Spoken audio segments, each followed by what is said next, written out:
Good morning guys. Ayan guys, good morning everyone. So ayan guys, andito tayo today sa holiday home. Yan. So ito guys, it's located at Barangay, ayan, Pagaspas, Tanawan, Batangas. Ayan. So ito guys yung ating model unit. It's Berena. Floor area of 51.25.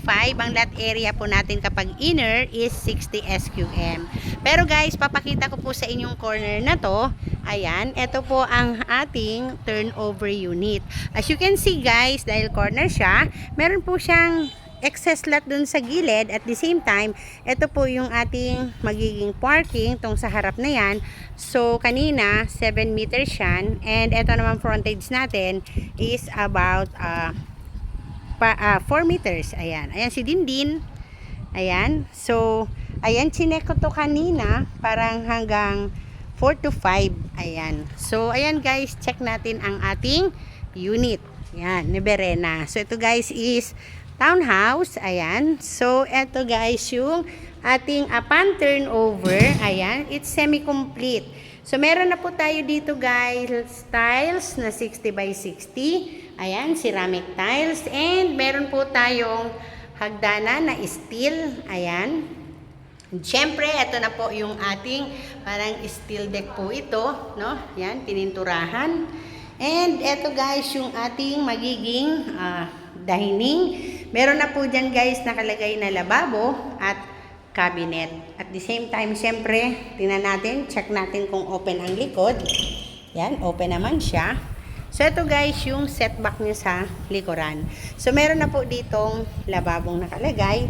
Ayan, so meron po kayong excess lot dito sa likuran na pwede nyo pong gawin laundry area or maglagay po kayo ng dirty kitchen. As of now po, ito guys is ongoing construction yung nasa perimeter, no? Ayan. So, meron na siya guys, paint dito sa baba, no? Yung CR naman natin guys, ayan, meron na po tayo ditong 5 layer tiles. May shower head, may ano na po tayo, lavatory. Ayan, plus na yung toilet natin. And meron tayong, ayan, lagayan ng soap. Ayan, soap holder. And ito guys, nakapintura na. Yung ating hagdanan guys is steel, pero ito guys is nakasement. So pwede nyo na po yan lagyan ng tiles or ano, vinyl, no? Yan. So akyat tayo guys, as you can see, wala po tayo ditong tiles sa taas. Yan. So ang nakalagay dyan guys is may pintura lang siya, no? And ayan na yung mga bintana niya. Tapos naka-ready naman yung mga wiring natin dyan. Ayan, mga saksakan, kita natin, lagayan ng ilaw, no? Pero wala na pong tiles at division on the second floor. Yan.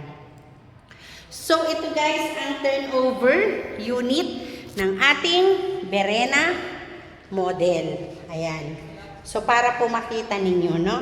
Ang ating pong floor area, ayan, makita natin kanina, 50.25. So ayan guys, thank you so much guys for watching, no? Ayan. So dito po kami today para po hintayin namin yung aming client. Mapapansin nyo guys, base po dun sa ating mapa, no? May iba-iba po tayong kulay doon, no? Yan. So yung duplex natin dito guys is ubos na, no? Ito guys, nasa side na yan, yan po yung old projects natin sa phase 1 and phase 2, yung old model, no? Ito naman guys, nasa perimeter is still ongoing construction. Ang available natin dito guys is yung ating block 3 and block 4. Meron na po tayong 0%, meron naman 5% constructed na 10, 15, ayan, at meron pong isang 40. Meron din po tayo ditong nag-iisang corner. So waiting po kami sa aming client dahil siya po ay taga Tanawan, Batangas. Ayan guys, thank you so much guys for watching. Yan. It's me again, Cecil Reyes po. Ayan. Sa mga gusto po ng Hacienda del Sol, Tanawan, Batangas, ayan, pwede po kayong mag-PM sa akin para i-tripping ko po kayo. Legit seller po tayo. 24 years in service, real estate agent po. PRC license and DSUD po.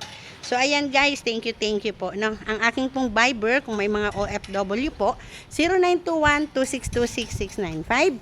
Ayan, and syempre po sa aking YouTube channel, ayan, Maria Cecilia Reyes. Thank you so much guys for watching. Bye. Thank you so much. Yan. PM lang po sa gusto pong mag-invest.